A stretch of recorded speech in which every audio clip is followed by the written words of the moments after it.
Hi అండి. Welcome back to SNR creations. ఈరోజు mutton కర్రీని టేస్టీగా ఎలా చేసుకోవాలో చూద్దాం. ముందుగా నేను స్టవ్ మీద ఒక కళాయి పెట్టుకొని ఒక 2-3 స్పూన్స్ దాకా ఆయిల్ వేసుకొని ఆయిల్ అనేది వేడైన తర్వాత ఆనియన్ పచ్చిమిర్చి వేసుకున్నాను. ఈ ఆనియన్ పచ్చిమిర్చిని కలుపుకొని ఇందులోకి కొద్దిగా పసుపు, ఉప్పు వేసుకొని కలుపుకుంటున్నా.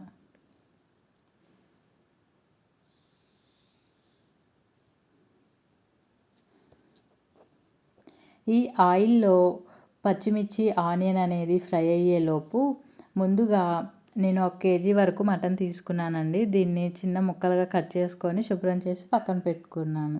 ఇలా శుభ్రం చేసి పక్కన పెట్టుకున్న మటన్లో అల్లం వెల్లుల్లి పేస్టు, ఉప్పు, పసుపు వేసుకొని ముక్కకి బాగా పట్టే విధంగా కలుపుకున్నాను.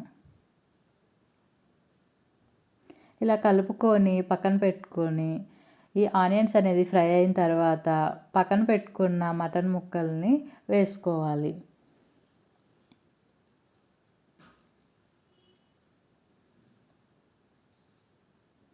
ఇలా వేసుకున్న తర్వాత మటన్ ముక్కలు మొత్తాన్ని కూడా కలిసే విధంగా కలుపుకోవాలి. ఇలా కలుపుకొని గ్యాస్ అనేది మీడియం ఫ్లేమ్లో పెట్టుకొని ముక్కలను బాగా ఫ్రై చేసుకుంటే మటన్లోని వాటర్ వస్తాయి కదా, అవి అంతా ఇంకిపోయే విధంగా ఫ్రై చేసుకోవాలి. ఇలా చేయడం వలన మటన్ అనేది నీచు వాసన రాకుండా మంచిగా వస్తుంది.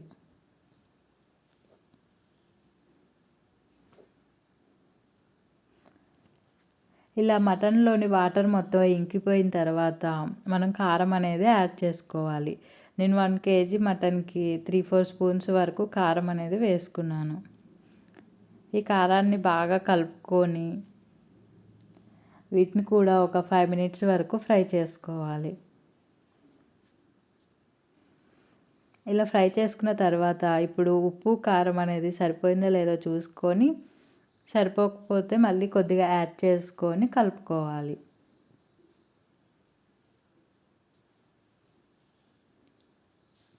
ఇలా కలుపుకున్న తర్వాత ఈ మటన్లోనికి కొద్దిగా గ్రేవీ కోసమని వాటర్ యాడ్ చేసుకొని ముక్కని బాగా ఉడికించుకోవాలి. మధ్య మధ్యలో కలుపుకుంటూ గ్యాస్ అనేది ఫుల్గానే పెట్టుకోండి. మటన్ అనేది ఉడకడానికి టైం పడుతుంది కాబట్టి మనం వాటర్ యాడ్ చేసాం కదా, ఫుల్ పెట్టుకొని ఉడికించుకోవాలి.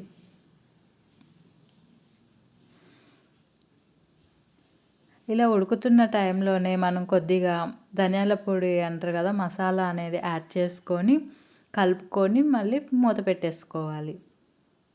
ఇలానే బాగా ఎసురు వాటర్ అన్నీ కూడా ఇంకిపోయేలాగా ఉడికించుకొని ముక్క అనేది ఉడికిందో లేదో చూసి గ్యాస్ ఆఫ్ చేసుకోవాలి.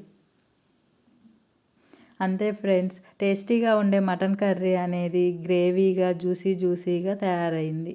మీరు కూడా ఒకసారి ట్రై చేయండి ఫ్రెండ్స్, చాలా టేస్టీగా వస్తుంది. ఓకేనా ఫ్రెండ్స్, బాయ్.